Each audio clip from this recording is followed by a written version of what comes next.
go sit in front of my room. Thanks for coming, everyone. All right, this month I sent the PR 20-02 for Ellen Jameson, the PR 20-03 for the Board of Selectmen and Ellen Jameson. We have grants, gifts, and donations. Tonight we have a vote to accept a World War II memorial donation from Gary Scobert and Ann von Sternberg, and from David E. and Kathleen Hollowell. Motion to accept the gifts. Second. Any discussion? All those in favor? Aye. Thank you very much. Thank you very much. Thank you. New business, John O'Connell. Ready? Come on. Okay, this is one more time, I'm back to ask your permission to send out in this case, a questionnaire relative to the EPA stormwater program that we're going through. The idea is, we are asked to set goals and then measure them, okay? And one way to measure them is to ask everybody annually, what do you know about stormwater and the problems that it causes and the problems that you can help us with? And hopefully every year we'll get more responses and certainly more positive ones, not what's a stormwater, you know? So this is the first one we're doing. We're hoping to do it every year. And I don't suppose there's any way you can save yourself having to look at me 4 more times, you know, or listen to me, and just give me blanket permission to do this. If you can't, I'll take whatever I can get. Okay. Thoughts from the board? I guess the only question I had, this would be something that they mail back to you, or they would be able No, to use it? well, they can't. There's 2 options. Mailing back is one. The other one, Susan has set up a link so that it goes, they can just do it online. Okay. And that's gonna go out with the mailer that goes with the tax bill envelope, yes. So this is something that we have to do until, I'm sorry? this is something that we have to do, we have to continue to do until we've met that. We don't have to do this particular thing. It's just none of us could think of anything that was easier. Okay, You know, there's a paper trail for what we've done. Yeah. And it gets answers, and quite honestly, it's not gonna be a perfect thing, but even the EPA understands that. You can't make people respond. Hopefully, we will get a decent response. For the benefit Yeah, of, of course. for the benefit of our audience and people at home, it's 5 simple questions. I'll just read them all off quickly. Are you aware of the U.S. Environmental Protection Agency mandate to the town of Newbury called the Small Municipal Separate Stormwater Sewer Systems, MS4 for short? These are all yes or no questions. 2, are you aware that there are substantial fines for non-compliance? This is yes or no. 3, are you aware that approximately 70% of water pollution in the U.S. today is caused by stormwater runoff from roads, parking lots, driveways, and lawns? Number 4 is, are you aware that a significant portion of this pollution is caused by homeowners handling of pet waste, over-fertilizing of lawns and gardens, piping discharge of washing machines in basements, sump pumps directly into catch basins, and washing of vehicles? That's a yes or no. And number 5, have you been viewing the stormwater section of the Town of Newbury website? So it's a very short and simple question. Yeah. So I move that we include the question. second. All those in favor? Good, thank you very much. Thank That you. was Thank for you. this year. You can't do it for other years. Yeah. Yeah. And thanks for your commitment to this. It's been a long process. Thank you very much. Well, it took them a long time to get it going. Yeah, It was supposed to start in '03. yeah. So, all right, thank you very much. Thank you. Thank you, John. Thanks, John. Okay, we have a request for public property use, special permit, Jane Merrill and Renee Hamill, First Parish Church of Newbury, use of Upper Green for fundraising for the food pantry at the First Parish. And use of Upper and Lower Greens for signage from 5 p.m. Friday, September 13th, 2019, through 8 p.m. Sunday, September 15th, 2019. Motion to approve? Second. Any discussion? Are they here? Yes, yes. Would you guys like to come up and tell us a little bit about the event and the organization? Yeah, so it's to, the funds are gonna, profits will be used to support the First Parish Church of Newbury Community Food Pantry, which is open to anyone.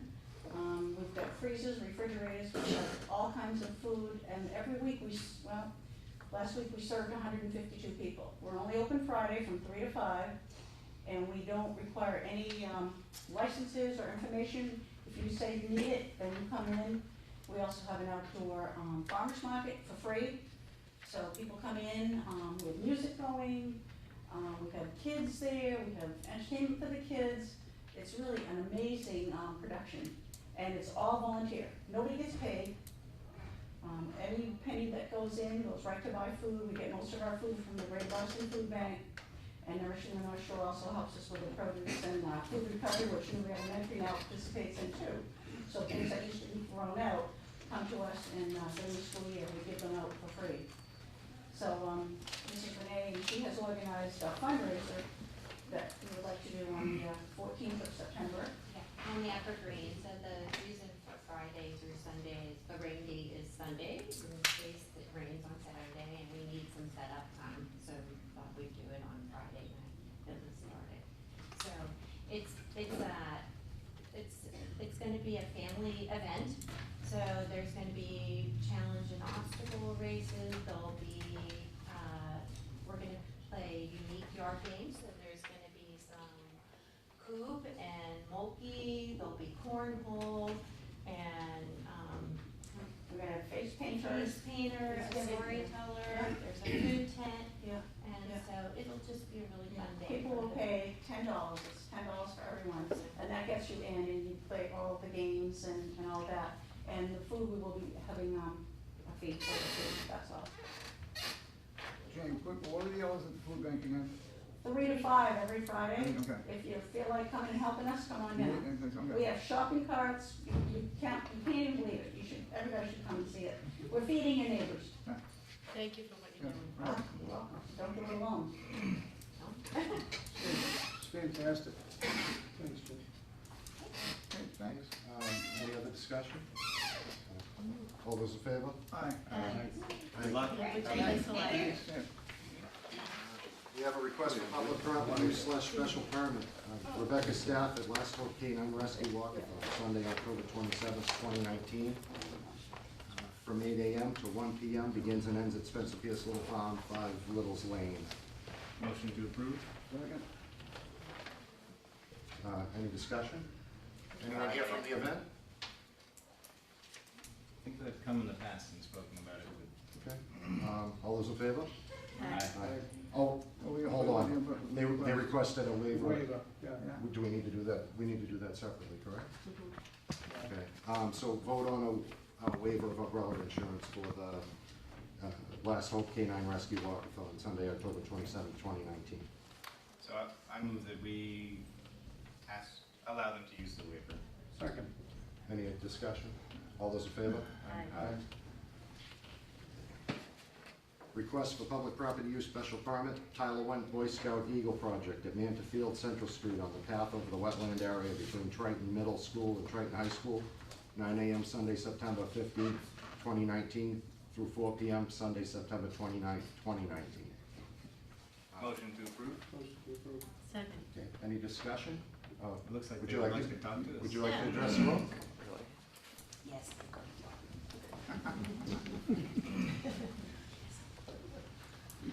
I want to hear all about it. I'm Tyler Went, and this is for my Eagle project. I'm gonna be making a bridge over the wetland area for just a way to get through to Maris Field from Triton. And I'm gonna clear out the area so it'll be easier to get through. Right, I understand from looking at our documents, you've been before Concom and you've gone through all the necessary steps. Yes. I'm just curious, has the rec committee been aware of this? Because it's something they would probably be very happy that you're doing. I don't believe the rec area realizes that Okay. we're doing it yet. Yeah. I'll pass that But this on. is, I was talking to Tyler, this is also really important for Triton because It's that's, important for everybody. but it's like, if we have anything happen in the school, the way to get, our emergency way out is across that area, Cross this bridge, across this bridge, so it's like, that's gonna serve a huge help to the town, yeah. so thank you. This is a proposal, just to talk even more, show you what the plans are. Okay. Yeah, I was curious what I'm the familiar bridge was with the gonna area. look like and how you were planning to build it all, so do you wanna talk a little bit about that, just to share it with everyone? There is a plan on the back page, There we go. which is kinda an outline. We do have a carpenter friend of ours that we're gonna be probably researching it a little bit better. That's just like a Rough. rough draft right now, and then we'll go from there. How long is the bridge? You know? 60 feet. 60 feet, that's a big That's bridge. a good bridge. It was gonna be 120. Okay, that's bad. We can't do that. That's Right. bad. Yeah, it seems kind of like a walkway and bridge, like there's some sections that it's, It'd be more like a boardwalk Yeah. on the really wet area. Yeah. And they did just clip down some of the really high growth. Hopefully that'll dry out.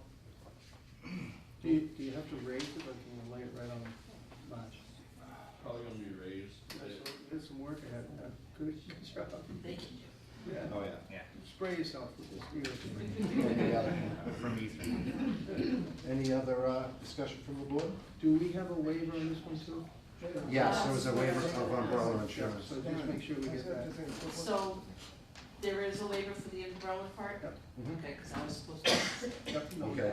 Okay. So I think we'll finish this and then, Mr. Chairman, Yes. I'd also like to request a waiver of the RDA fee. It's a $100 fee, and in the past, the board has Good. given consideration for that. Okay, Perfect. I move that we waive the RDA fee. Second. any discussion? All those in favor? Aye. Thank you. and then I move that we, does it waive the insurance? The umbrella. Waive the umbrella insurance? Second. Okay, any discussion? All those in favor? Aye. Aye. Now, do we need the kids that are participating to sign a waiver form also? Yes, Okay. and Ellen will be back in next week and she can help you with that, Okay. right at the front desk, yeah. And now the project overall. Yep. So, okay. Yeah, motion to approve the project? Second. Okay, any discussion? All those in favor? Aye. Thank you and good luck. Thank you for doing Yes. that. Thank you. Thank you very Looks like a much. great Sounds like a project. great needed I look project. forward to walking on it. Okay, we have some one-day liquor licenses for Byfield Community Arts Center. I'm gonna read off the dates. We have one, Byfield Community Arts Center, 7 Central Street, Byfield, Cat and the Cradle Coffee House, Saturday, September 21st, 2019, 7 to 10 p.m. Is there, Want to do them all at once, or? we can if everyone's comfortable with that. Yeah. Okay, also, October 5th, 2019, 7 to 10. October 19th, 7 to 10. November 9th, 2019, 7 to 10. Saturday, December 7th, 2019, 7 to 10. Motion to approve all? Second. Any discussion? You guys want to talk about it? Of course. Amanda and Heidi? We've had a really busy summer at the Arts Center this year. We've opened up a lot of new programming, so we're excited to begin fall, although not quite realizing that it starts next week with our classic car show on Friday evening, the 6th. And that will be the kickoff event for our September season, fall season, and we've got some really good musicians lined up. We're also doing an open mic session, and I don't have the dates for that for the fall, but we're doing it on a regular basis. So we've got a lot more music and a lot more theater coming in this fall. We're very excited about it. Excellent. I've Thank you. been watching you folks slowly gain traction over there over the last 5 years. It's been neat. Okay? Yep. Is there a motion to approve? We'll do that. All those in favor? Aye. Sorry for being thorough. Georgie Coloris, Georgie Porgy's Ice Cream Factory, LLC, DBA The Beachfront, 2 Northern Boulevard, Common Victoria. Motion to approve license? Second. Any discussion? All those in favor? Aye. Natalia Silva Barboza, DBA Braza Car Auto Sale, 86 Newburyport Turnpike, Class 2 used car dealer. Motion to approve license? Second. Any discussion? Is that the old Finland school building? It's the, I guess I call it the oldest Buick, I believe. So you can tell it's different era. 20, all right, Both long ago. all right. So do we have a motion? Is there anyone here that would like to? Oh, come on up if you want to tell us a little bit about your business. Hi, good evening everyone. My name is Natalia. I want to apply for the license for start my business in Newbury. Do you specialize in any particular type of vehicle? We use it cars. Yeah, all types? Between 2013, 2018. All kinds of foreign cars, American-made cars, all Yes. cars? Yes, and I had one specifically. 1971, I bought my first car there. Yeah, sure. Oh, really? Welcome. With a Dodge Dart. It's probably still out there. It was a well-made car. Yeah. Okay, is George here? Yes. Sorry, okay, I'll get to you in 1 second. Sorry, I didn't mean to skip over you. All those in favor? Aye. Aye. All right, thank you, and Good good luck. luck, good luck. Good It's a luck. nice location. Okay, and George, would you like to say anything about your Thanks business? to Tom, really excited to open up a business here in Newbury. We've been working really hard the past year and a half. You guys know the location, it's right on the beach. So not only looking forward to open up a small business there, we're also a steward of the beach, doing R19, we do watch it closely. We're looking forward to working with the town and Conservation Commission, and then we can do to help, we will do that. So thank you very much. Appreciate it. Thank you. Super, thank you, and good luck. Wish you both the best of luck. Thank you, we're excited. Thank you. We have an appointment of planning board member to the Conservation Commission. Yeah. Motion to appoint Peter Pecos, Yeah. Conservation Commission, from 8/27/19 to 6/30/20. Second? Any discussion? All those in favor? Aye. Aye. Okay, thank you, Peter. Bethany Groff Duro Day in Old Newbury.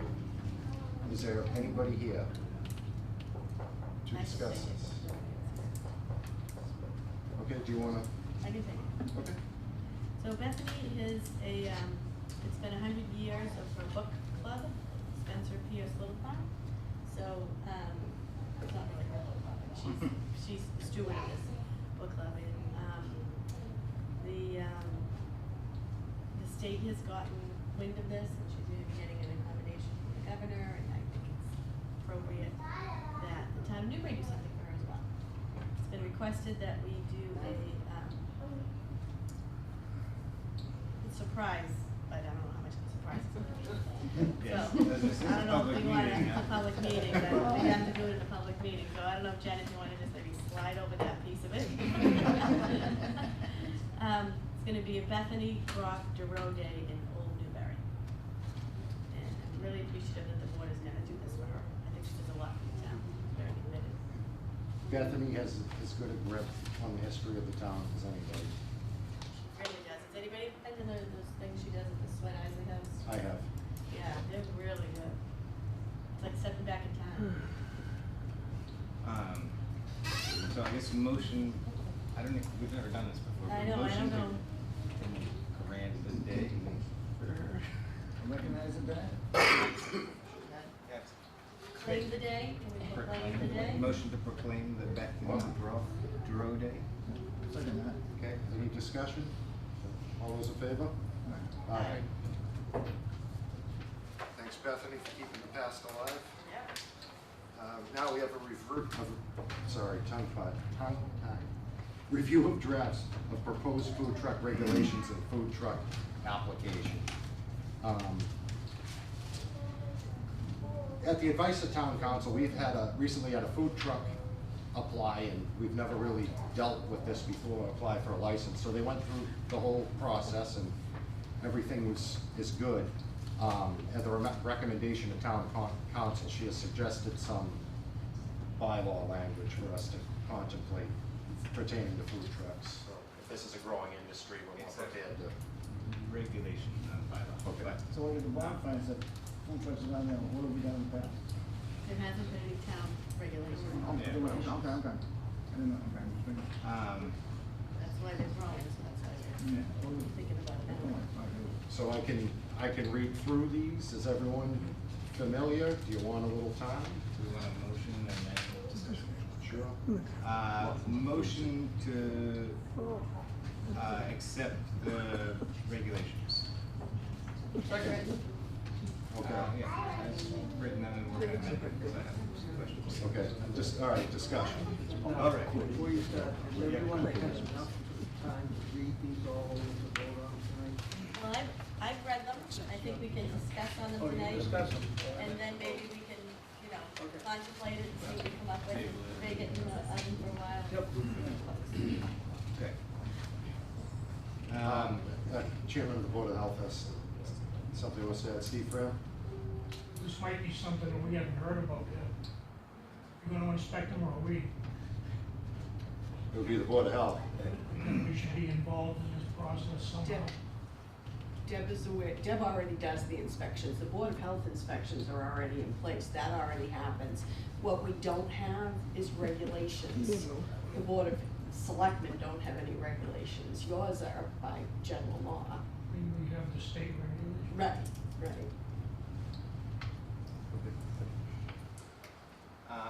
So in section 3.4.3, it's this area, this talks about keeping it away from schools during the hours from 8 to 3. I think it makes more sense to have it kept away from schools when classes are in session. In case they talked about bumping the hours of classes earlier and later at the school committee, and I think rather than tying it to specific hours, it makes a lot more sense to tie it to class times. And they may want food trucks during sporting events and things like that, so I think if we tie it to class times, it makes more sense. And then we don't have to give people a waiver if the school wants food trucks there. I don't know how anyone else feels about that. Surprised that the school have food trucks, because it's usually a fundraiser. Unless they get a car, I mean, I don't know how they do it, but. Well, if they wanted a food truck as part of their fundraiser. Right, okay, then yeah, we yeah. would fall into this. Yep.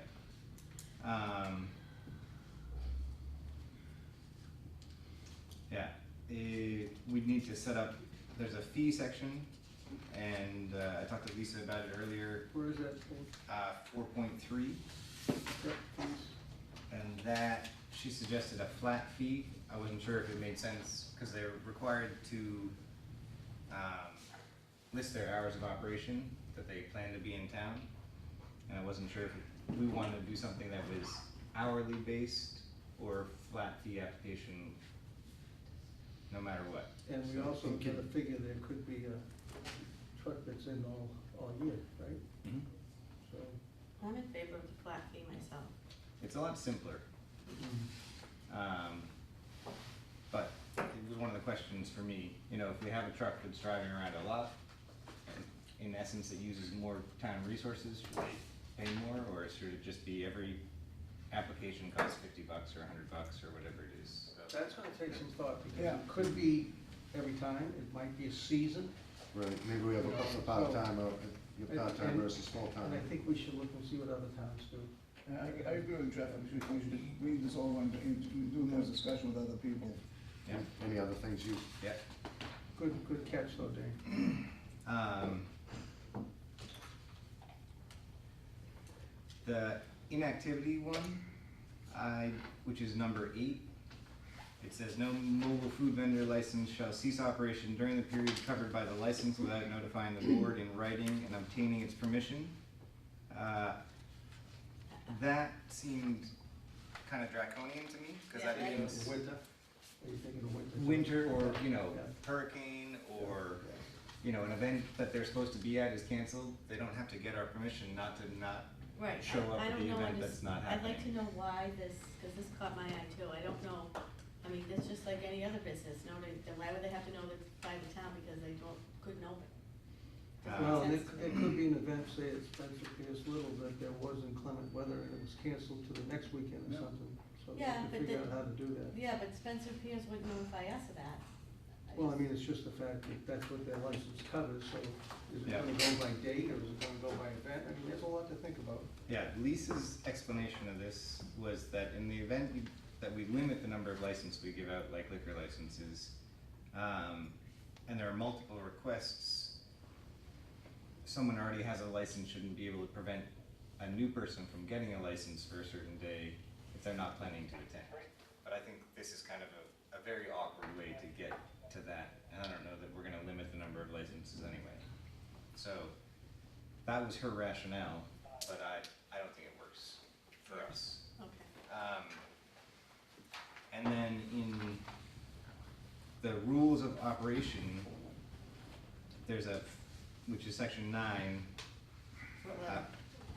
hmm? What letter? Rules of 9. Yeah, which letter in section 9?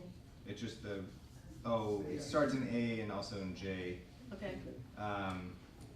Talks about the period of running a motor while standing. Yeah.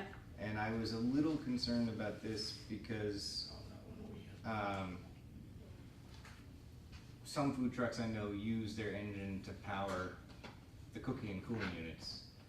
And so that would essentially require us to have them to have a generator on site, which gets loud and can be very awkward. So I wanted to look into this more to see how companies do it, because it seemed, it didn't seem workable for some of the vehicles that I've seen in the past.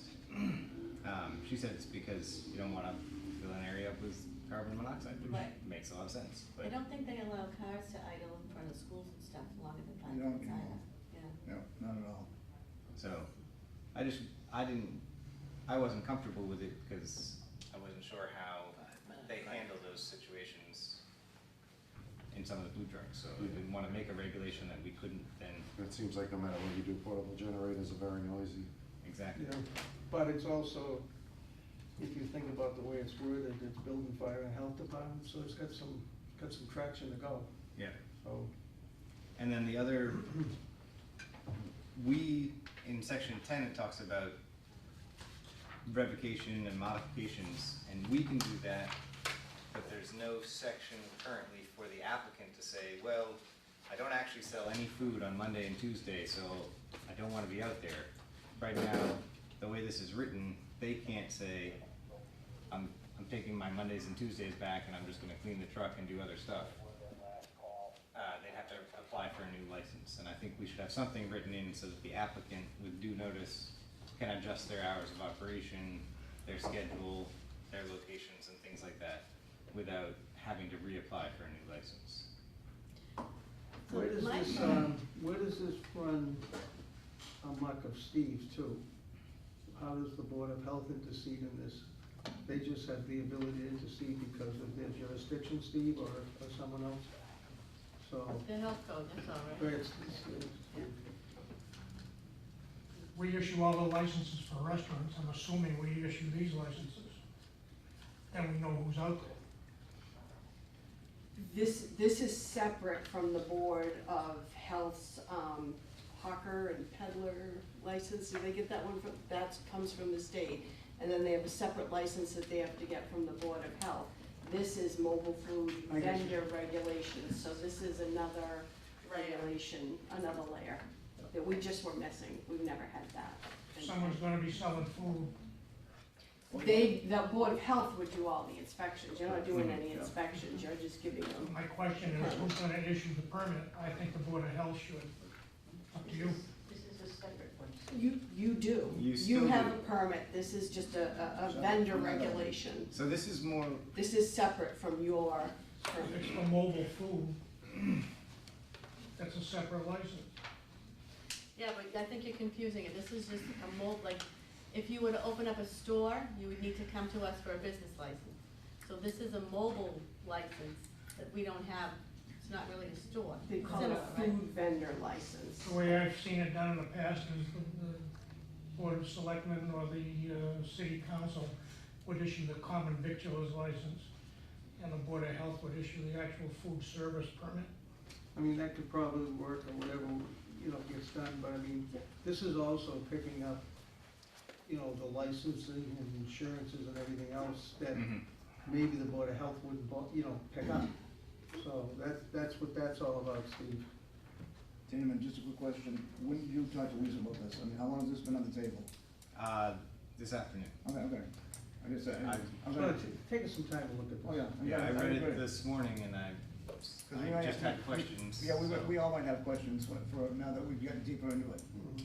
So are you thinking more of a flat fee, one-time yearly license, or are you thinking individual license every time. I think Somebody what wants to happens come. in something like that, if a person wanted to have a truck that was here all summer, Mm-hmm. that would maybe be different than someone that's just gonna go down to the bonfire. Yeah, I would think two different fees, a Right. a day use fee and then a Seasonal. a seasonal. Okay. Seasonal and then yearly maybe. Yeah, maybe, I don't know, we'll do it, yearly it's gonna be difficult in the winter. I mean, it's like, I can see seasonal, like an event, but I can't see somebody, Roasted chestnut, Hot chocolate. yeah. margarita truck. Do well on the island. So it's, as you look at it, because when I started to really go over it, Damon, you did a really good job distilling it. It's not totally lucid. I mean, it's well done, but there's some things to think about in there. Yeah. So I don't mind So what are our tabling next that. steps? I think, we table it till the next meeting and, Get a chance to ask council if you have any. Well, you should jot down Right, anything. yeah, any yeah, questions? anything, Okay. I think send Lisa any questions or comments that you have and she'll come back with something and. Yeah, she suggested that we get this in place because it was the missing piece Right. of the whole process. So this is her draft language. Okay. Yeah, And, I mean, the other thing, because it's only a regulation, we could accept it today as it is with the intention of amending it later. But I'm not in favor of that. Mhm. But let me ask you a question too. I mean, as I understand this, and correct me if I'm wrong, when this license goes out from us, we're gonna see that all the appropriate insurances, like we do with everything else, are in place, and that's what this is for. You know, because who knows, we don't Yeah, I have mean, that this- ability. this goes into the licensing the driver, Right. making sure they Right. carry their insurance, so that, you know, if a food truck comes, yeah. And it's needed, it's needed. It's all about regulating streets, sidewalks, commons. It's not health. Board of Health does that Right. component. This is Yeah. just, it's under what it is. Okay, I'd entertain a formal motion. motion to table. Second. Any discussion? All those in favor? Aye. All right, discussion of office space for the Board of Selectmen. You wanna kick it Yeah, off? like I said, I was shocked when I came in, okay, in May, and like I said, there was no space for us to talk. I mean, so what happened 18 years ago was the fact that we did have an office, but but even then, because I was so close to town hall, people came to the house. So my wife said, you know, she didn't wanna have one town hall out of the house again. So there's no place, and I know we have the room over here, but if you meet somebody on the street that has somebody who wants to talk to you, okay, there's no place in town hall to talk, okay? That room you can schedule off, okay? But I still think that the selectmen should have this place, this office. The older I get, I don't wanna haul stuff back and forth, if we had a lock cabinet, we could keep stuff in here. Cause right now, I'm on my third drawer at the house. There's a lot of stuff that comes in across this table. So I'm just like, is there something we could do as a group, you know, like find a spot? Just, I thought it was an idea. Any feedback? I'll start it off, and it is not at all to try to show the difference between time, but in essence it is. Back when there were 3 selectmen, Yeah. and back before town administrator type government, it was really a different ballgame. Yeah. You certainly carried a lot of stuff in your back pocket. It is a little more streamlined now. I think that the selectmen probably need an office. We can use this enough. The problem is, that should be built into the new town hall Oh, I agree. somewhere. Yeah, definitely. The problem is, right now, for us to really try to carve out another place, it's cost the taxpayers a lot of, you know, more money, which is fine, but we can use this, and But you if they- could use, But I'm hearing it's booked off a lot. I mean, I don't know. is that, Well, we have two. We have this office and that. What, this one here? Yep, and Is it- they, you know, we do use them. Yeah. yeah. And in a pinch, I use a break room. And the break Yeah, room, it's like- that's it's like- but I don't think that's a place to talk business, okay? When you get people going for water and stuff, it's like, sometimes people wanna talk and they want privacy, and they talk to you. Okay, that's just what I've always found out. I come from a different background. I mean, we share space. I work in corporate America, we share space very well. All right. We share touchdowns, we share laptops, we share conference rooms. And I think that to streamline, I mean, I've never had an issue finding space, even private. I mean, anybody that works in town government, if they're gonna have a private conversation, it's gonna be in a conference room. There's no soundproof booth you can go into But that also- nobody can hear you. Okay, it's like because you work full-time, and I understand that, and Yeah. I said that to the chairman, I said, I got a lot more free time, and I said, so, Yeah. I talked to a lot of people. One of the things I'm doing now, I'm having, you guys tried, and I commend you, coffees, but people didn't come, okay? So what I'm doing, I'm having people that get together, and I go to them, okay? It's a good way to, it's almost like campaigning again, but you're not campaigning, you're just listening, finding out what people find. Bring them up to date, because some of the things I found out campaigning the last time was people aren't informed, they're busy. Well, the bottom line, they're busy, and unless it's lighting their fire under their pants, they don't get involved. Okay, I mean, people thought that the police station was built, okay? So I have a question. You said that you probably get to people and they wanna talk to you. Yeah. And, you know, you're going out all over town and you're seeing these people, so what is it that you wanted to do? You wanted to start your conversation with No, them no, and no, drag no, them no, here no, and no, have an no, office? no. If they wanna talk, I don't wanna bring them to my house, and I don't wanna talk in the middle of the street, okay? Okay, so you wanna bring them here? Yeah, as I said, I'll set up an appointment, saying, can you come next tomorrow, blah, blah, Yeah. blah. So if you set up an appointment, can't you schedule a room too? Yeah, but. Can you try it first? I've tried a couple, but I've had meetings in the break room already. Well, Mike, you've got this room. Yeah, okay, but it's like, once That again, room is and this, it's like, downstairs. we don't lock this off, do we, or do we? Can we lock this off?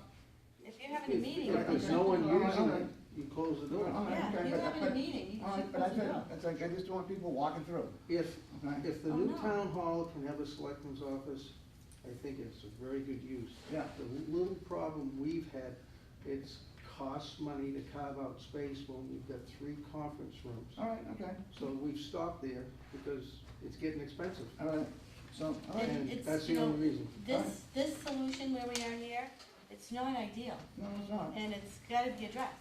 I agree. So I think when we move forward, that's a good point you bring, and I Yeah. think it should be addressed in the next one. But as far as this goes, we're all All right. gonna have to be itching and comfortable. All right, all right. Pardon? Can I go? Oh, yes, sir, yeah, oh, yeah, you don't have to, you don't have to say, I wasn't. Sure, we can. It's a good show sometimes, Bill. Sorry. Have a good night. Yeah, good luck. You don't blame you. Have a place. So anyway, that's my feeling on it. All right, I'll take the suggestions of the board, I'll work on it, okay? Try, because I've Okay. done it here and it All right. hasn't worked out bad. All right, all right. Administrators report. Sure. So June 30th has come and gone, and we've spent the better part of July and August completing all the year-end closing documentation that's required by the Department of Revenue that will ultimately result in the community's free cash certification. So that has been submitted. In addition to that, I've had a request to hold the town meeting date a little later than we normally do. The building committee has asked if we could hold it in November instead of the last Tuesday in October. Ellen did check with the elementary school and the 12th is available. November 12th. That would give them a little more time to get their bid documentation together and, Thoughts from the board? I don't see any need to rush it at this point. November 12th is a Thursday, No, Tuesday. Tuesday, that's November 10th. no, 12. Hold on, I'm in 2020. Stop getting ahead of yourself. Tell I me. think I might be away. I'm out of the 12th. I think I'm out of town the 14th and the 15th. That's good. It'll work. So, 12th works for me right now. I'll pencil it in. I didn't bring my calendar, I don't know. Okay, so potentially, where it is a little bit of a deviation, we do change, you know, we don't have any bylaw that requires a certain date, but, we change it periodically. We'd like to send out mailers, postcard mailers ahead of time so people know when the town meeting, just as the reminder. So maybe we could consider setting that. So, you're not gonna have another winter next. Do we need a motion, Tracy, for that? Do we have two in September? No, we have one in September, so maybe we can take action in September. Oh, we had But one on you the need a 10th. motion for Yeah, I that. got it. There's something on this, no. It's a combination of the plan. That's planned. Okay.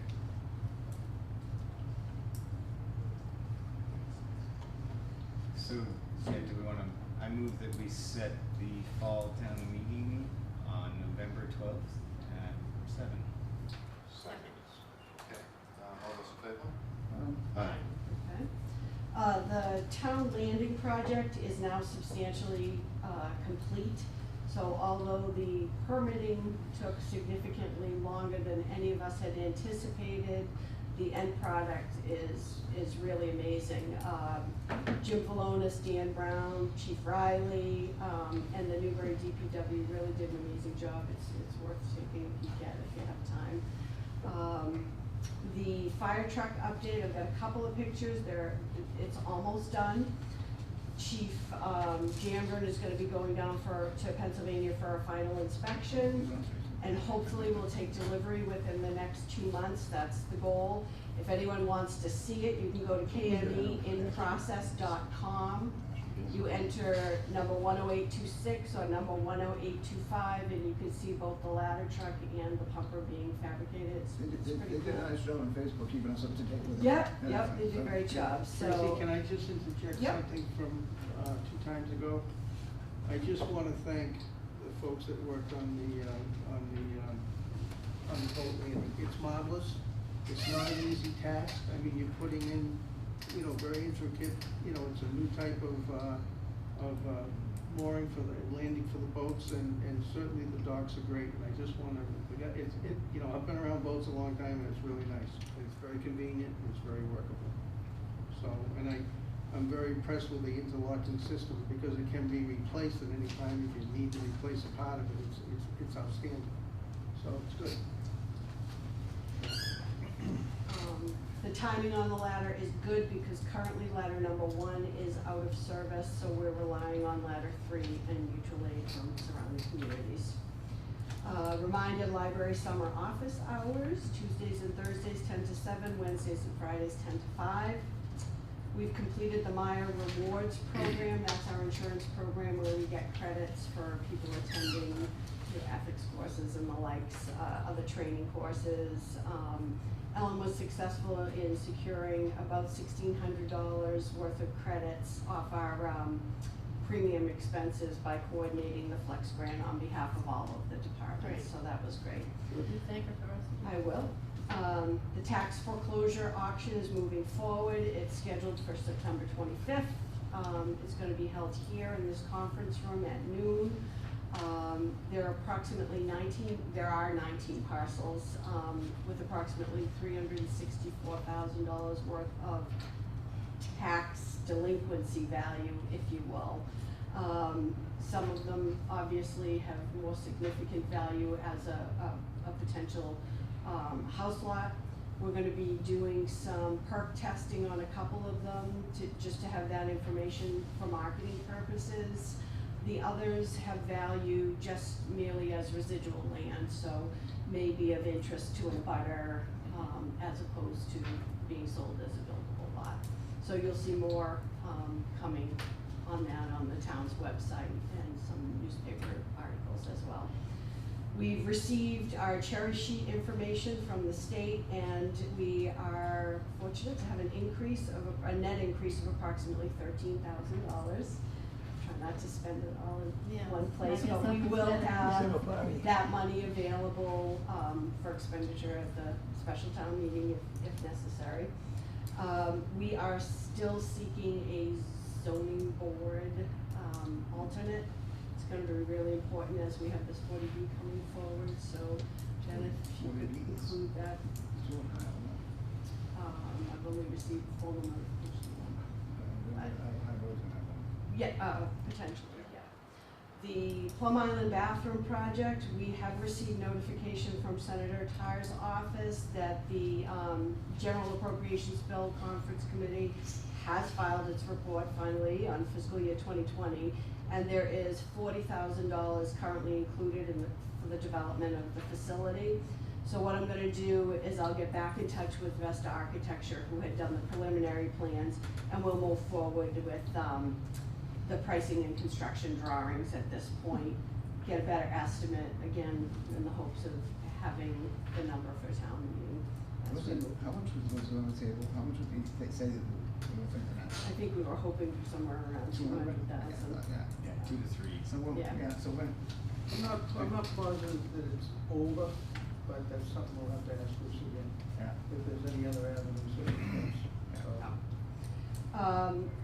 In terms of an update on Oba Way, I did execute a request for determination of applicability on behalf of the town to allow us to fill the existing drainage swale with crushed stone.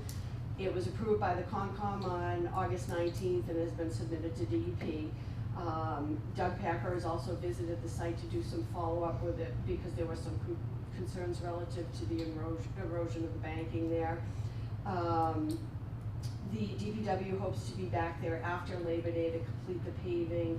There was a problem with their excavator. I'm not sure the technical term, but I think it's a shuttle shift wasn't working properly, so they're waiting for a part, but soon after Labor Day, they'll finish. Did anyone in the town just contact there was one lead lady, Mrs.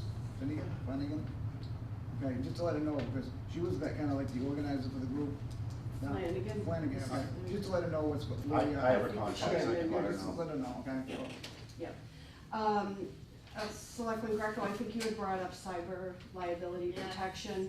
So I did have an opportunity to follow up with Jake Susi of Apple Tree Networks, who was our consultant relative to all safety issues.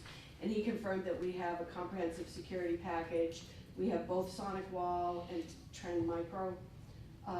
Monitoring is active and automatically updated, but as we often have mentioned at the managers meeting, the human firewall is indeed the most effective firewall. So managers and employees are very cautious about that stuff. Before they open anything that looks the least bit unusual, they always will run it by our IT director. He's gonna do a presentation to the employees about it as well. Backups are done locally, they're done on the server and on the cloud, so we have pretty good security with reference to that. We have redundancies, but we are not bulletproof. You know, you never are. Nobody is. And in addition to that, I had confirmed coverage last year, so we've got $1 million of coverage if there's any breaches or, you know, network attacks, ransomware, and the like. So we're pretty secure in that respect. Clear Government, as of July 18th, we sent them all of the relevant information for the project, so we should be getting some beta testing back soon. And the town clerk is also doing a general code project, so she's working to digitize and scan all of the meetings, the town meetings, the elections, all of that data, so it will be available on her website under the general code section. So she's starting there, and then she's going to, once she's done with the town vitals, she'll be moving into the Board of Selectmen, so meeting minutes and all that stuff, so you'll be able to find them on multiple locations. The streetlight conversion project is well underway, we're about halfway through it.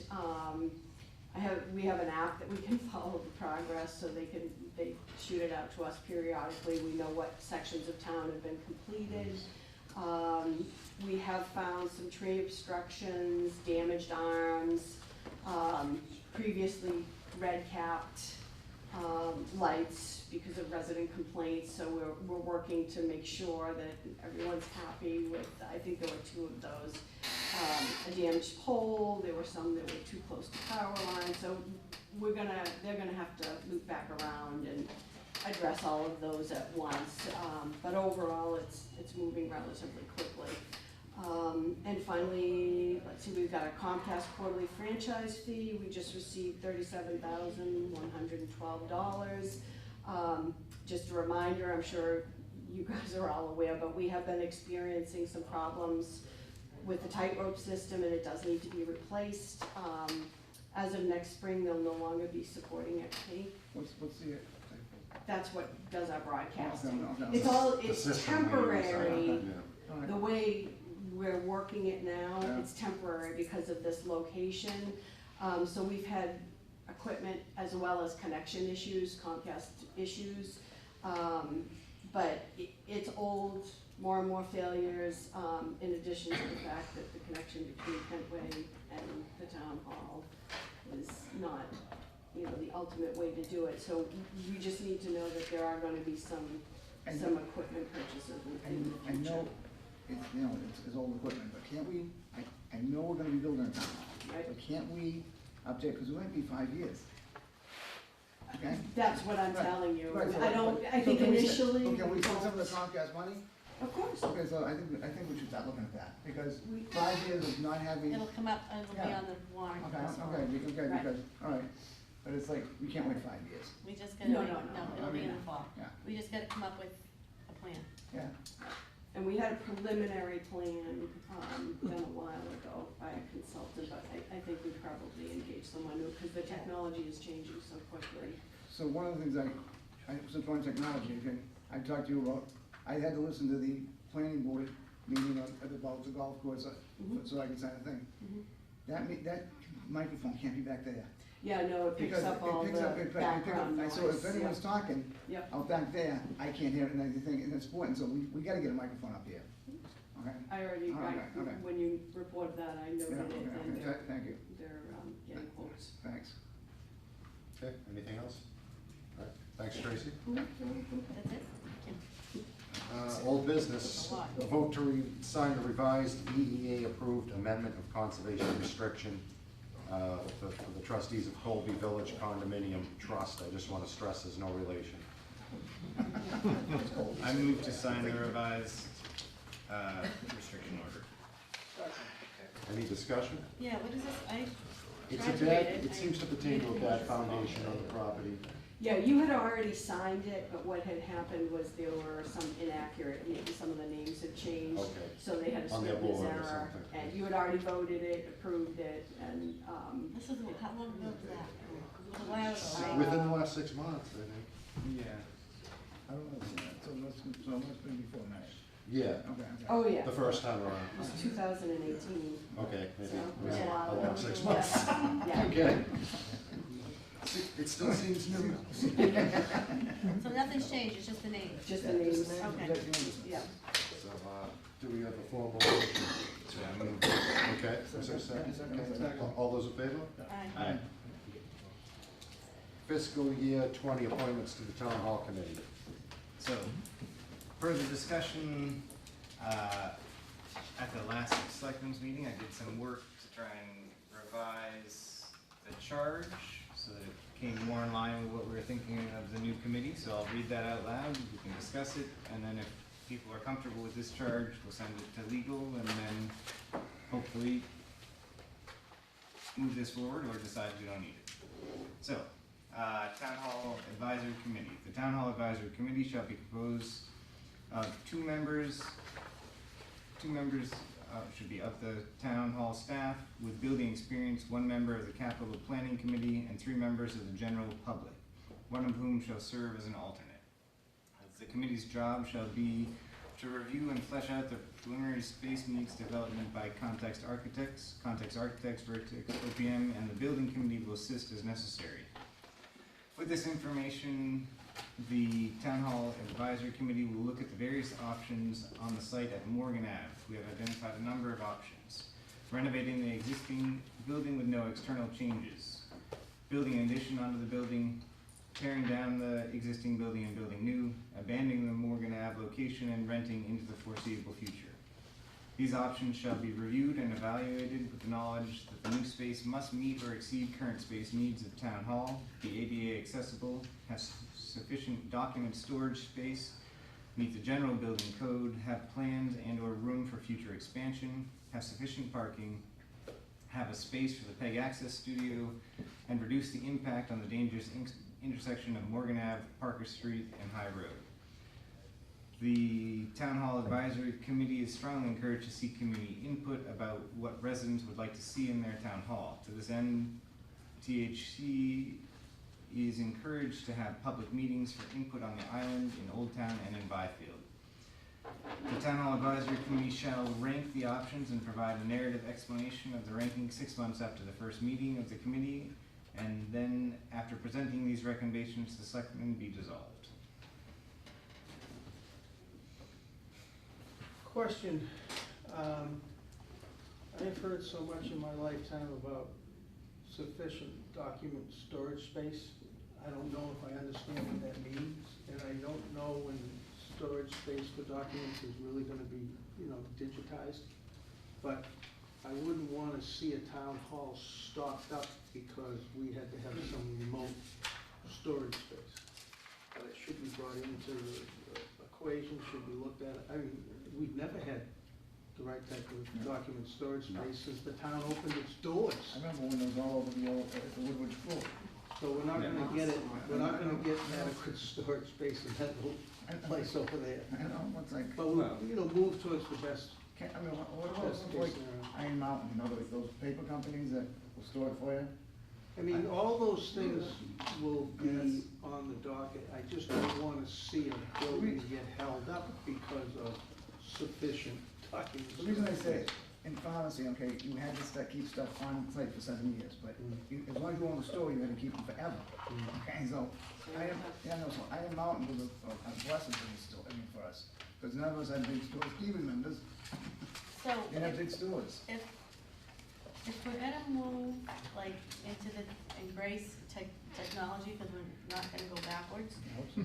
I You sure think about that, I think that we should look at, hiring some type of a consultant, and not so much to build it, but to how we operate it, and how the technology that's out there can help us. And I think it'd be money well spent up front, because I think it'll save us money on the back end. I think we need a technology. Digitize. I think we need a technology review of the whole town. Yeah, An audit well, of the this is whole a town. good time, because we're Right, moving. right, exactly.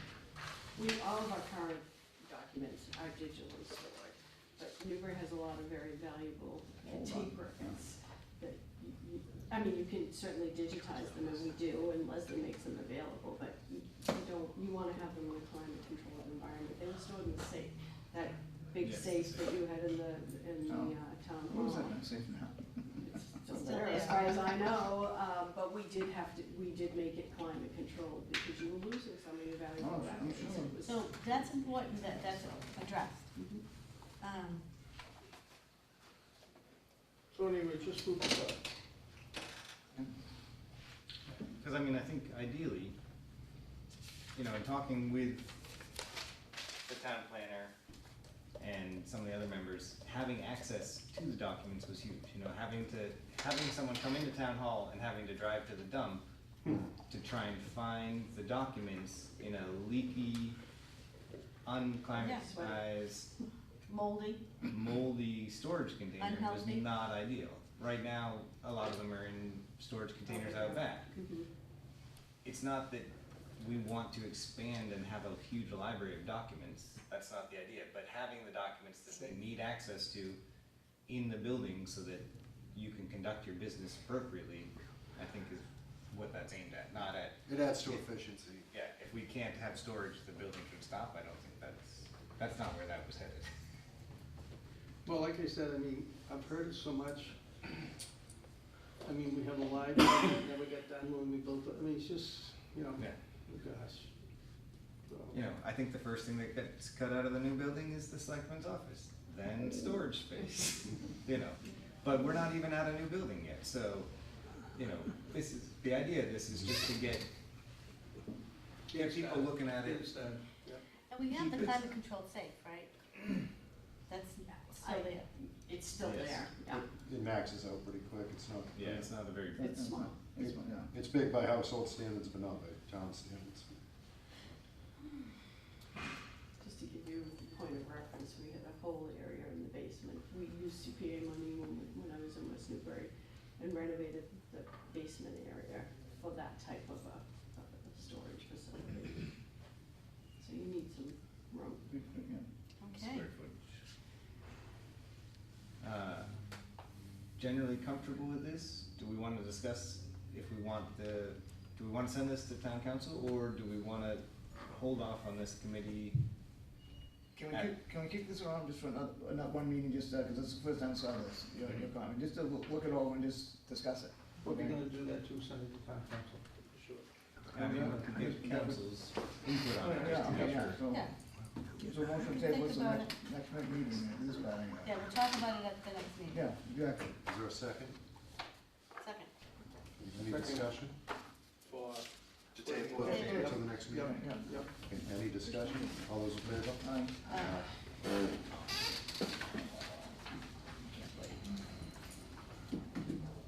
Citizens' concerns, do we have any tonight? Can I just bring, I was gonna bring up the 5-year plan with the police station, okay? The police station? I mean, the fire station, sorry, but the chief's not here, so I'm gonna put that aside, but I would like, since I saw Chief Raleigh, though, one of the things was brought to my attention, that the 911 calls now go to Newbury? Is that Yes. up and running? Okay, so, Yes. is there any overflow, going to Middleton anymore, or is it all come to Newbury? Phase two, there are two phases where 911 was implemented. Yeah. I am not as deputy as Okay. my Come on up. deputy guy, so if he wants to talk about Yeah. it. We I'll were save in- you, I'll save you. We were in phase one for a while, we're up on phase two, with just about all of them coming. So, Right about mid-April, Yeah. the infrastructure for phase two, which phase two, the definition is all the, cell phone calls. Yeah. Cause it's prevalent now. that's what it Well, is. now, they have the location, the alley, address location information is now acquired in whatever jurisdiction that location GPS comes up on, Yeah. that agency is tied into the call. That was all up and running in Newbury sometime around mid-April, I believe.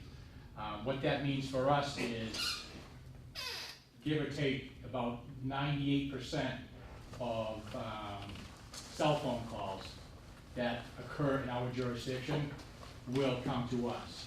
If it's a big event and our call center is saturated, the 911 calls on cell phones will overflow to Raleigh as our conventional calls do Okay, now. okay. Now, where the rec is still in the loop is there are some devices that aren't carrier provided. Where you can just dial 911 and they'll work. Those, since they're not carrier provided, they can't triangulate and get the locations. So those will go to the rec, and through conversation with the caller, the rec will be able to discern which jurisdiction it is in transfer. So we'll still get some of those. Yeah. If there's a weak signal, where it can't triangulate this, it's not close enough to be, a low confidence of the alley. Yeah. What it'll do is that'll bump over to the rec because they don't know exactly where it is. And so those are usually the two, discerning things that'll decide which way it's going to go, whether it's gonna come to us or whether it's gonna go to Essex Regional. And the other thing too is with this software through State 911, the corridor of 95, that's blacked out for us. That goes automatically to the state. So if a GPS pings on 95, it's gonna go to the state. I believe Framingham handles it, but I'm not 100% sure of that. So I mean, it's pretty comprehensive, and that's where we're at right now. All right, good, thanks. So Okay. what do you think, you probably don't know off the top of your head, but a good guesstimate, what percentage? If we're gonna participate in citizens' concerns, it either needs to be on the agenda or we should join the audience. Okay, Just like verbal. I said, look, I had tried to get this on the agenda twice. Okay, we talked about it, okay? And I said, that it's not on the agenda, but like I said, so I just want, and I'm not, since the chief's not here, I'm not gonna bring up this issue, but I would like to get it on the agenda for the future. Yeah, and I'm not busting chops, I'm just trying to keep Okay, the ball out of all right, trouble, because all right. that's part of my All job. right, okay, I'm just saying. Okay. I'm done? Thank you. Thanks for Thank you. your time. Thank you. We can dive deeper in the future when the public's notified. Any other citizens' concerns? Okay, correspondence, we have an email dated 8/2/2019 from Jim Moran to the Board of Selectmen. Before we, the time, we're not gonna do the town committee tonight at all? We tabled it. Okay, the whole thing, Yes. Okay, okay. I thought we'd just say when JR said, I mean, No, we Well, tabled that's it. the beginning of it too, sorry. so we gotta have that done. All right, thanks. August 2nd, 2019, let me see.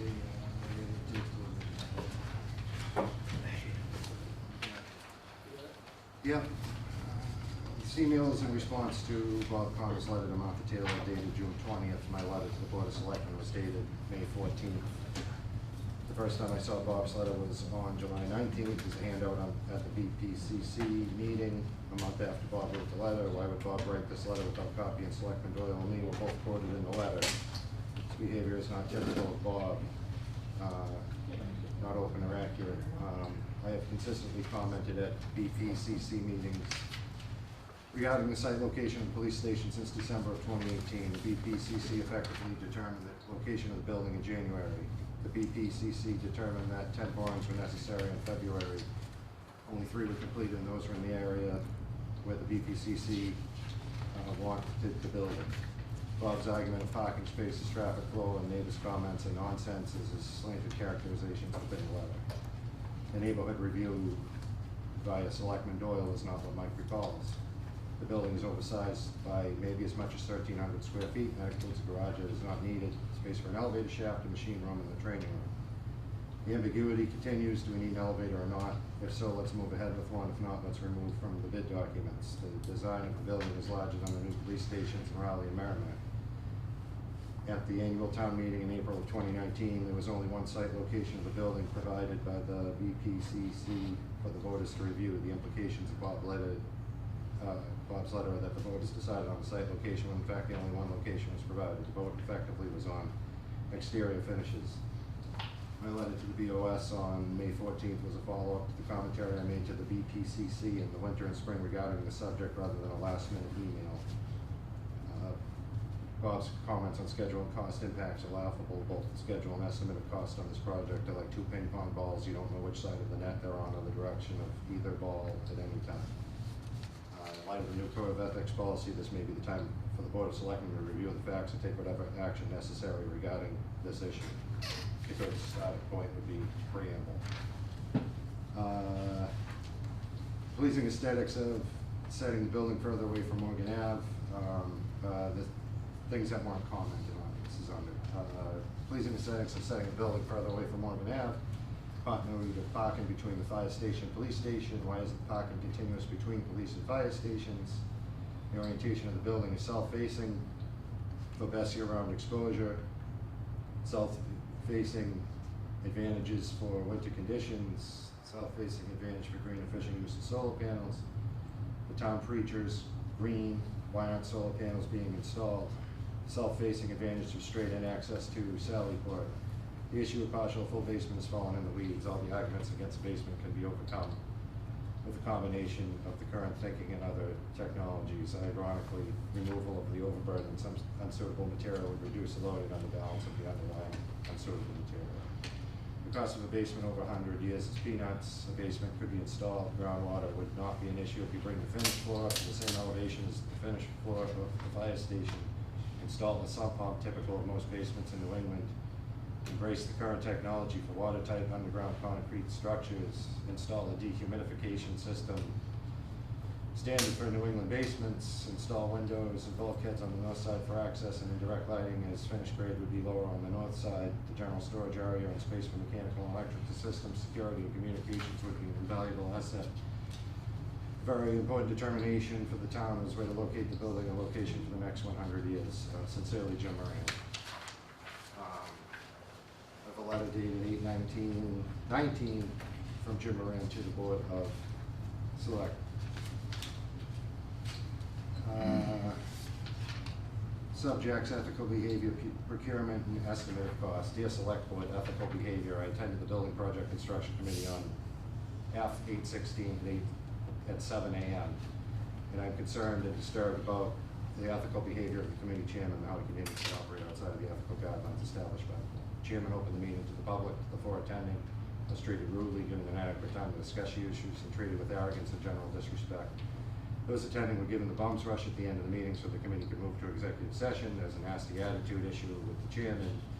This behavior has been ongoing for months, and I would like the board to look into this and whatever actions necessary to resolve the behavior issue.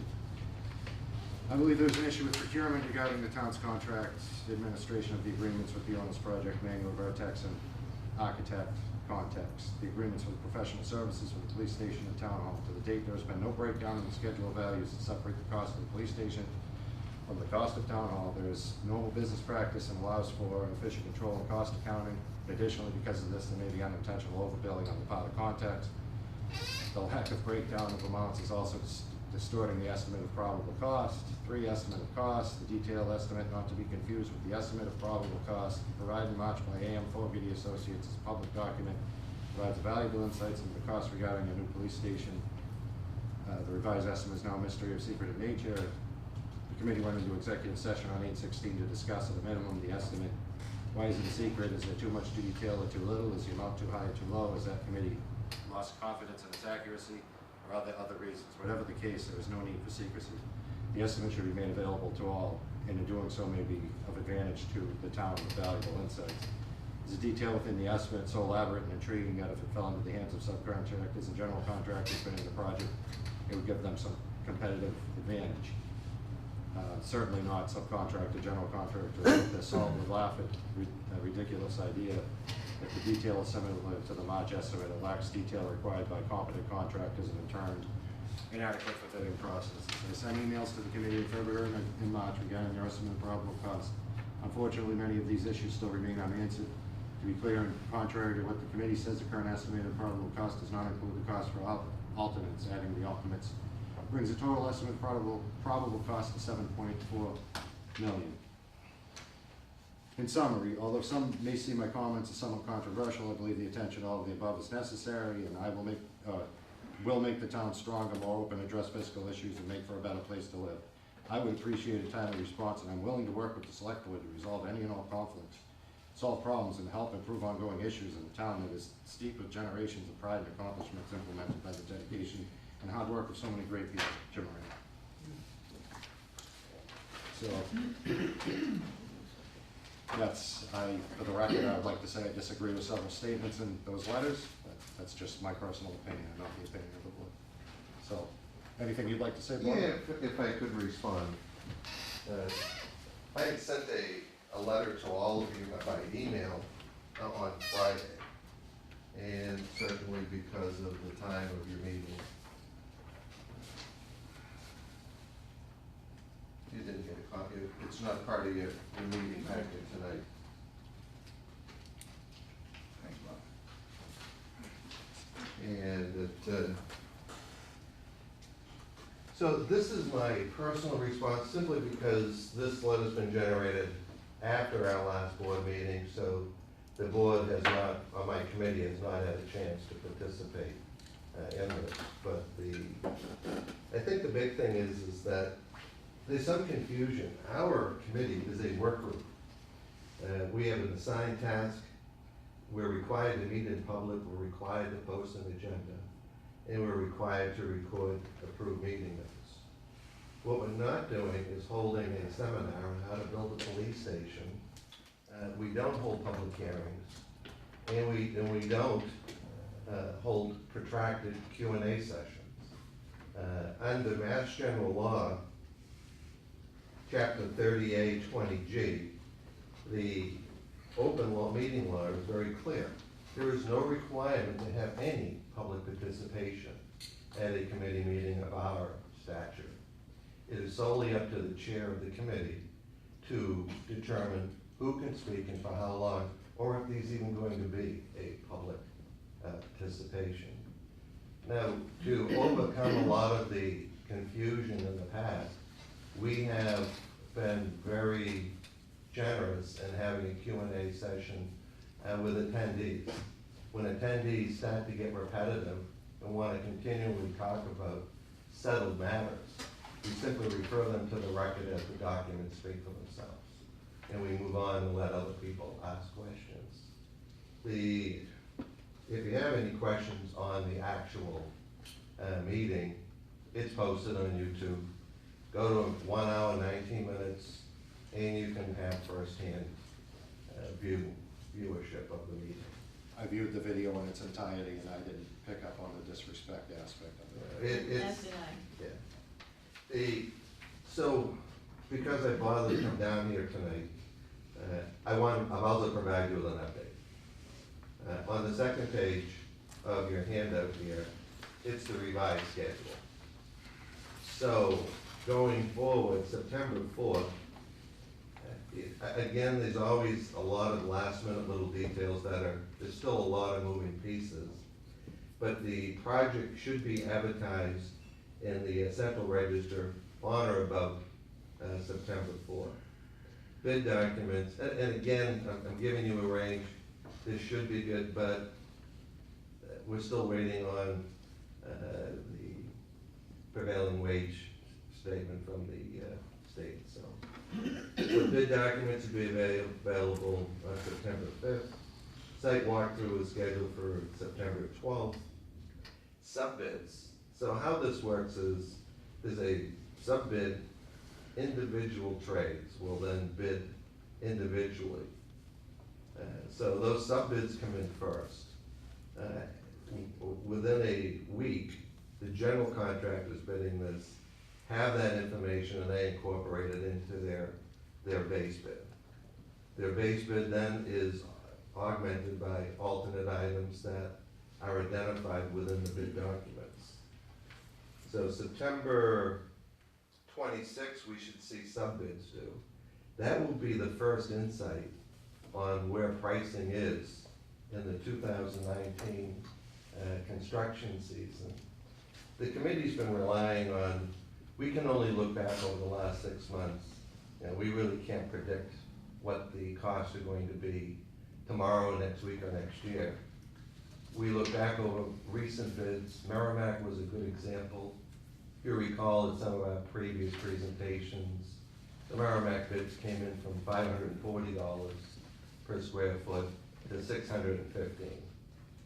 Certainly, the town awarded the lowest bid item. So our committee is using $550 per square foot. Now you can throw a dart between $540 and $615 and be as accurate as someone trying to project what these bids could come in at.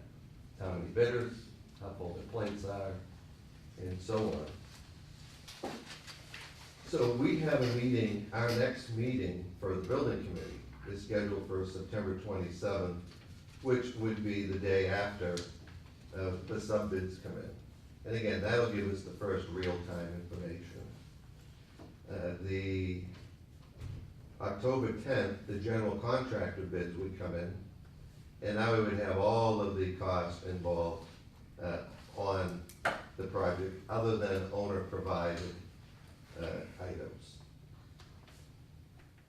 We would have our next meeting the day after when the general contractor bids come in. Your selectmen's meeting is October 15th. All this information is gathered and presented to you. All the final decisions on what next steps are done by your board. The whole bid process is a public platform.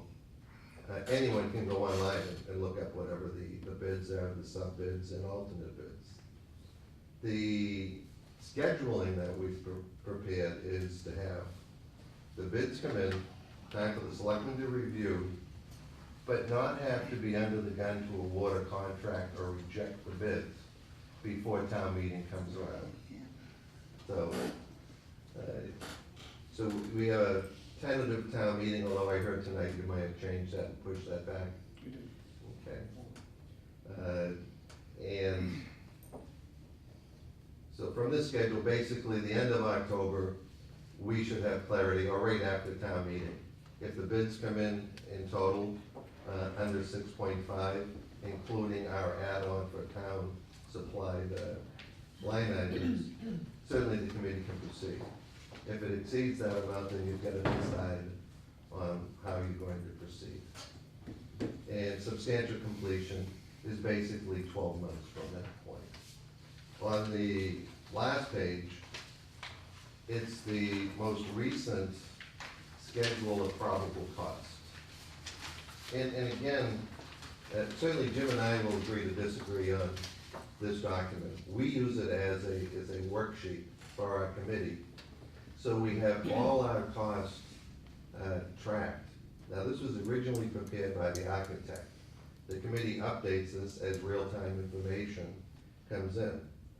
If you recall at town meeting, we were carrying $40,000 for engineering and design of the communication tower. Well, the quote came in at $3,800. So we reduced the 40,000 down to 4,000. And there's a number of other items like that. In all honesty, outside of the construction cost per square foot, these other items have only gone down. So at $7,750,000 is the projected all-in cost. Now again, that's based on $550 per square foot.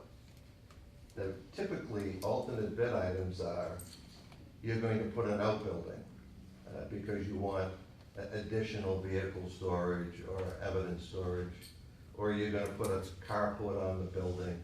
It's in addition to your normal building. For us, because we're focused on, we have $6.5 million, you've got a half a dozen line items that are exterior painting. The base bid will carry vinyl siding. You'll get to decide if you wanna spend the money on putting on wood clapboard, which was what we presented to town meeting. Landscaping, its base bid will be lumen seeded. The alternate will be full landscaping. All of the items that we've included, except for the elevator, were included in the base bid on the Merrimack site. Flagpole signage, landscaping, curbing. So what we did was, when we saw the bid come in at $540, we kicked it up to $550. That added $100,000 towards the elevator. And it also, knowing that Merrimack is a one-story building, so their foundation is 9,000 square feet. Their site work, soil conditions, is conditioning 9,000 square feet. They elected to go with a metal roof, which is 3 times more expensive than the 40-year architectural shingle that we've gone with. So that's how we come up with that. The reality is, if there was another bid that came out and it showed the square footage cost range down or up, we would incorporate it. If you look on your schedule, in January of 2019, your project total was $6,715,000. If you go to March of 2019, it went to $7,829,000. And that was simply when we were carrying $450 per square foot, which was the base number for 2018. When it went to $540, we incorporated that immediately. The reductions from there are as other information or other line items have been finalized, they've been addressed accordingly. I mean, we had moving expenses at $40,000. Talking to the town administrator, it's gonna be around $10,000, and that's probably, so. The way this is spread out, it gives you the different variations of how we were tracking different line items. So, I mean, that's basically it, but I think that the big thing here is, we've been talking about building a police station for 7 years. I was on the original site selection committee in 2012, and here I am in August of 2019, we're actually a week away from going out to bid. It's good to have discussion, it's good to have participation, but at some point in time, you gotta build something or do nothing. In 2016, when the price of $6.5 million was being touted, construction costs are in the $350 range. In 2017 and 18, it went to $450. 2019, it started out in the spring at $540 for projects similar to ours, and we don't know where it's gonna go. Will the low bidder of Merrimack be attracted to our project? They're not that far along in their project, so I don't know. The big thing we have is the town of Essex has a $12 or $13 million public safety complex. That is a few weeks behind us going out to bid. And I'm a contractor. To do a $5 million project, to do a $12 million project, the same amount of mobilization and manpower. I need exactly the same number of people. But the return on investment of time, I'm gonna make more money on a $12 million project over 12 months than I'm gonna make over a $5.5 million project over 12 months. So it's critical for us to come out before those bids will go out on Essex, because bids, who's ever looking for a project may be aggressive. Once they get it, they're not quite as aggressive. And so that's what we're looking at. We anticipate, because of the size of this project, that we may attract smaller southern New Hampshire contractors.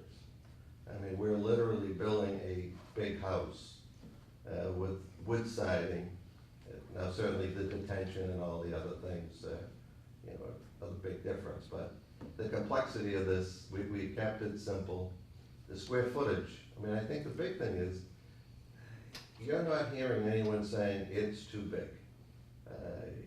We're down to exactly the right size, where that if you decide to make it any smaller, don't do it. You're wasting your money.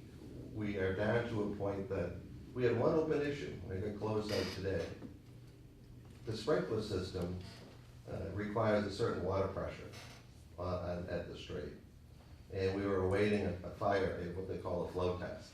And what that does is tells you, does the town or the city water pressure, is it sufficient to supply the sprinkler system? If it's not, you have to install a fire pump. Well, one, it's probably $40,000 in cost, but two, it would be another 60 square feet of space to place it somewhere. That's how economized this has been. The good news, when I got the updated schedule, the flow test came back fine. Water pressure is good, we don't have to get out that path, but time is of the essence, and I think that's been the primary goal for our committee, is managing costs. We've generated over 1,000 documents, and they've gone out before meetings or after meetings, depending when they come in. And I'll be honest with you, it's pretty evident at meetings that, I think we all experience this, no one's looked at it, because they'll ask the question that's actually in the documents. And we're out of time, and we're pushing to get this out to bid. And we want to be cautious. Newbury has a habit of moving too fast, mistakes happen, and next thing you know, we're paying a $500,000 court settlement.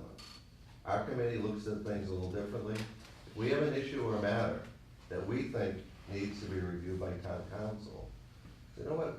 We'll discuss that and send it off to town council. If we think it could be detrimental, to our negotiation on future services, good services, or whatever. And town council gives the green light, it's all fine with us. But the reality is, no good estimator is gonna tell you this is going to come in at that. They go back and they look at the most recent bid, and if it's 540 to 615, they put it right in the middle.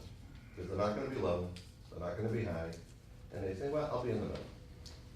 That's the science behind it all. You make the numbers work.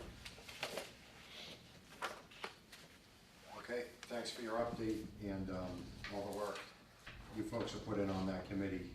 The Board of Selectmen, wanted to put a committee together of people versed in the field to act as our experts, and you've done just that. I thank you both. Well, thank you. Appreciate it very much. Thank you very much. Thank you. Any meeting updates? Excuse me, Jay, could I comment? Mr. Chairman? I'm going to go into Boston tomorrow. There's a coastal resiliency meeting. I guess it's pretty high level, Lieutenant Governor, Governor, and head of OEEA. And, we're starting to really get on the move. Resiliency is what our last grant is in that we have on the marsh, and we're able now to be able to see the beginnings of people starting to plan to make the marsh actually resilient in different ways, from oyster beds to all the different things that we can do to stop water from piling up over the upland. So, it'll be an interesting meeting for the board. Any other meeting updates? As you all know, we did not allow the golf center to proceed with the tee area because of our concerns about them being able to seed and stabilize all the slopes that they have exposed currently. We'll be meeting sometime in the next 2 weeks to discuss site wrap-up for the fall and the end of the construction season out there with the town planner, the enforcement officers, the head of the planning board, the engineer, the town's engineer, and Eric. Also had some updates from DCC on the budget for Massachusetts, which does not look favorable for trade. It's unfortunate. Okay, any other meeting updates? I think we have someone here. Yeah, Evelyn, we'll get to Jim because citizens' concerns is passed. Let us get through the meeting and Okay, I'll let Jim adjust the board. I thought he was rebutting or acknowledging. No, that Jim will get his chance. He's just gotta wait a moment, Evelyn, please. Okay. Thank you. Okay, any other meeting updates? We have meeting minutes to review, July 23rd, 2019. Motion to approve? Second. All those in favor? Aye. Aye. No executive session.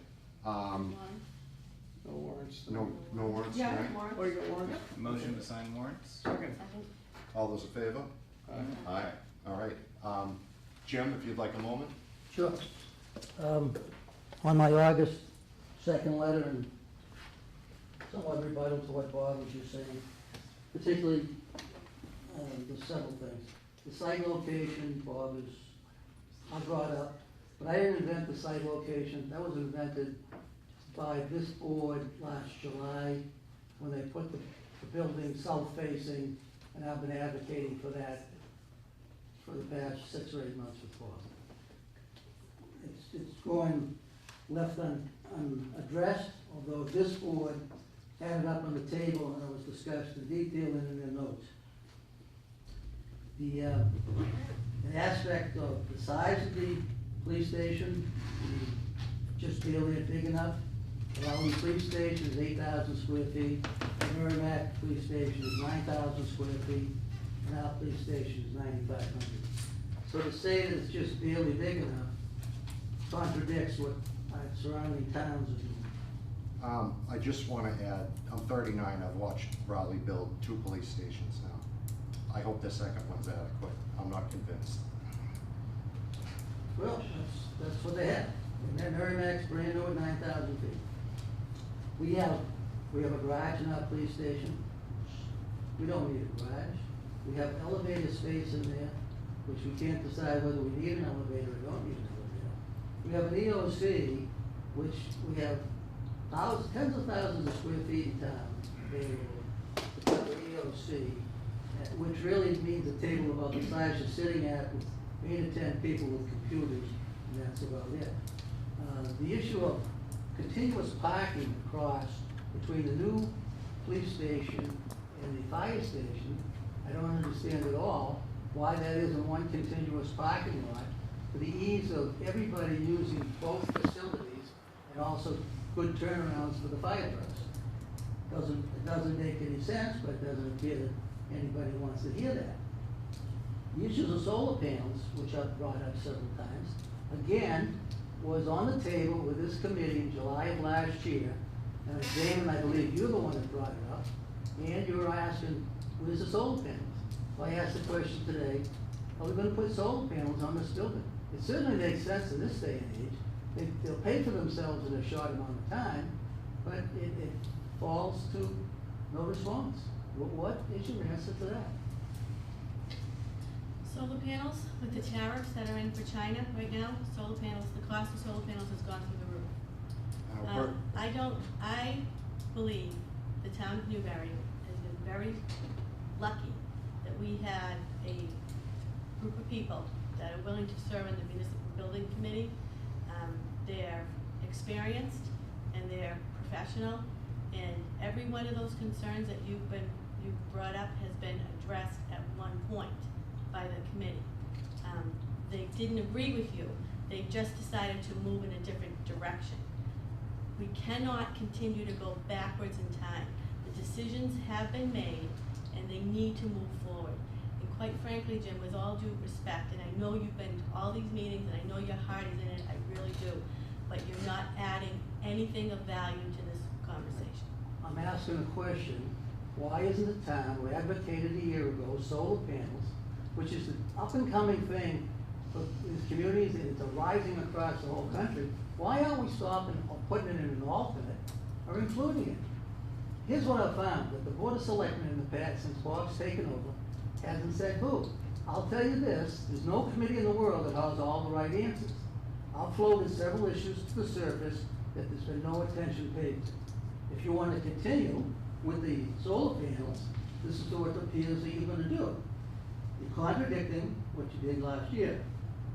The solar David, panels can. David, what are your thoughts? You're the one that brought it up, thought it was important, and I agree, and I think many people in the community would also. Excuse me. The solar panels can be brought up at a later date. They don't have to go on when the building is built.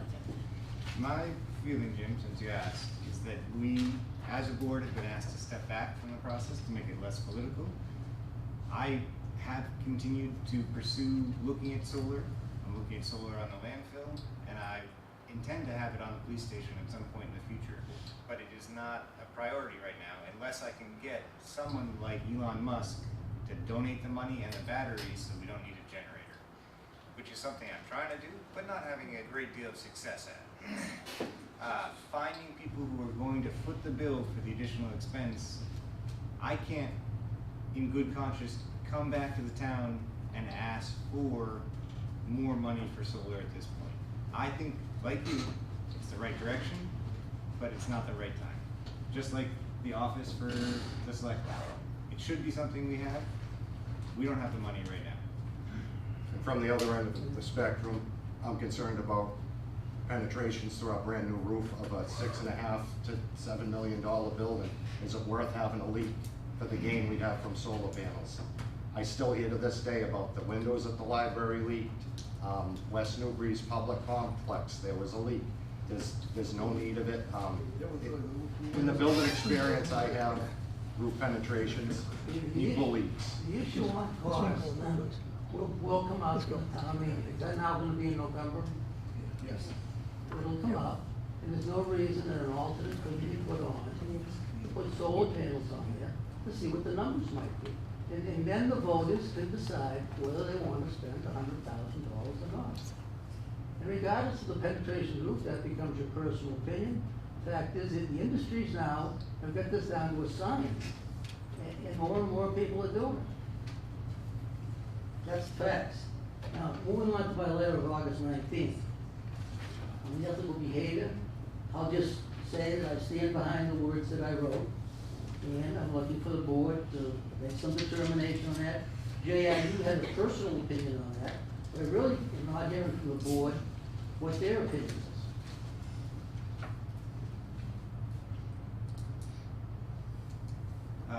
I don't see the unethical behavior.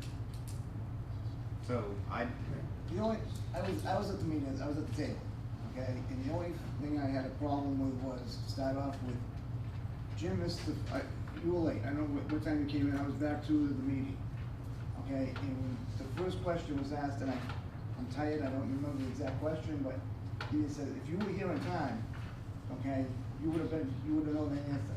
And I think with this whole thing of being civil and stuff, the thing we said with these meetings, we gotta be a kind of town, okay? And I just don't want, I don't want negative behaviors coming from any board, okay? Well, I watched that. I didn't meeting. see it. I didn't see any negative. I As see it. a matter of fact, the chairman gave you the very last word at the end as well.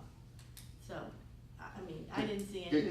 There comes a point where you go over things, the same old things over and over, it becomes repetitive, the oxygen gets sucked out of the room and you start losing people like we have in the last 5 minutes, they've been filing out. It's all ground that's been covered. I would expect it to be two sides of the story. Now, my question would be, did you talk to the 4 people who attended the meeting who were not part of the committee? And what their thoughts were? One of them just spoke up, did you talk to the other 2? No one has reached out to me. I'm not asking them to reach to you, I'm asking you to reach to them I don't see a need. I'm not in the business of I don't see a need. running after people. Okay.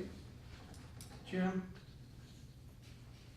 sitting where I'm sitting, the stuff that you have helped us with has been very appreciated.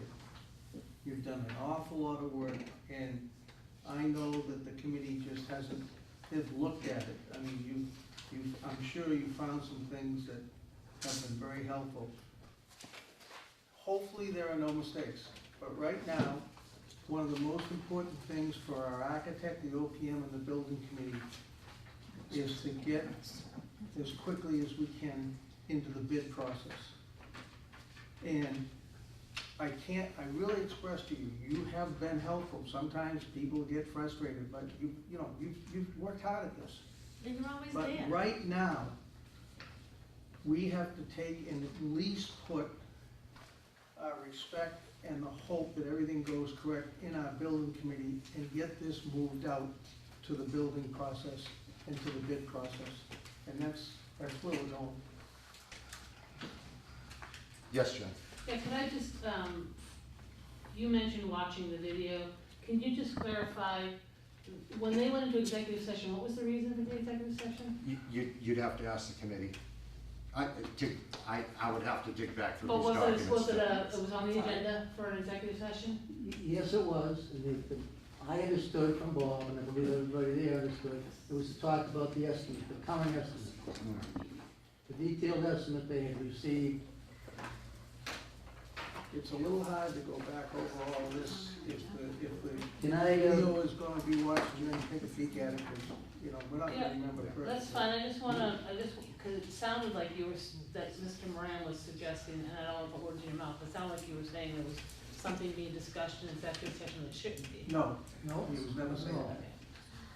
Now, the second So, item you on know my what, list- I don't wanna discuss this anymore, this really isn't on the agenda, it's not, it's a posted meeting, I mean, I do not. Excuse me, Alicia, but it is on the agenda, and both these letters are, and the second item. Correspondence was on the agenda, not deliberation. You know, it sort of shows a disrespect right now that you're not willing to spend the time. Again. Even though you put it on the agenda, you won't give the time to it. What have you got, what else have you got? Okay, the second item is procurement. I believe you have an issue with procurement, and I don't know if Bob has talked with you, Tracy, but he spent some time with us last night, with Jeff, and a group of 20 people, and this issue with contacting the OPM and the architect, and their numbers that are presently in the probable cost, okay, are not correct. He doesn't want to take hold of it in a responsible way as contract administration, and he says that's what you should be doing. I don't know what basis they're incorrect. The basis of the numbers. We're really getting to the point with digging into such substance, it would really need to be I'm happy to meet with an you. agenda item. Okay, you're willing to listen to Bob, give his side, but not willing to listen to me, give my side. I'm not This- hearing anything new. No, I said I'm happy to meet with you during the day and go through the procurement documents. I'll be glad to do that. Sure. I will glad to do that. The last item is the estimate of cost. Is there some reason that can't be made public? Fogey gave us one in March. My expectations are, and Bob won't say who gave it to us, we had another one maybe for Fogey. It was 10, 15, 20 pages long. Now, here's it out. That's what they went into executive session. But Bob told us last night that he turned that over to Lisa Mead, and Lisa was gonna make a determination if it could be made public. So let's wait and A see. report from Fogarty? I don't know who the estimate's from. My real question is, can we get a copy of it, make it public, all right, so we can look at the details of what's in it? I'm a little surprised that you show no initiative here on the biggest project the town has done for $7 million. Jim, To want to know I've anything been about it. working on this project for 4.5 years. I don't appreciate that. Yeah, that bothers Everybody me. is, That bothers us. everybody is very, very dug in. The town is ready to move forward. There comes a time where you're just being an obstructionist, and I think we're nearing that time. Right. I'm about ready to adjourn the meeting. So if you want to wrap it up. Okay, so the question that I asked is, can we make the estimate public? Legal will decide that. Do we have an idea when that might happen? When Lisa tells us. And Jim, it would be a lot easier if you don't insult us as to the fact that we're trying to hide something, we're not doing something, we're doing a bad job. You've stated great facts, and always when you take and stick it to us, that's when it gets us. You know, it's 2.5 years ago when the town put in the $6.5 million, it was well understood how the distribution of that cost was supposed to go. The committee, Gene Shea stood up and said, this much money for the police station, this much for town hall, okay? And J.I., you're the one that stood up and said, you wanna hold the budget. Now, what's happened in 2017, you did just what you should. You got the OPM and the architect on board. In 2018, you turned the ship around 180 degrees. Instead of doing what the town, what you proposed in motion. In Jim, the town we turned the ship proposed- 180 degrees, and look where we are now. We're about to go out to bid on a 9,800 square foot police We turned the station. ship. No regrets. We turned the ship, we wanted the complex, we wasted 1 year.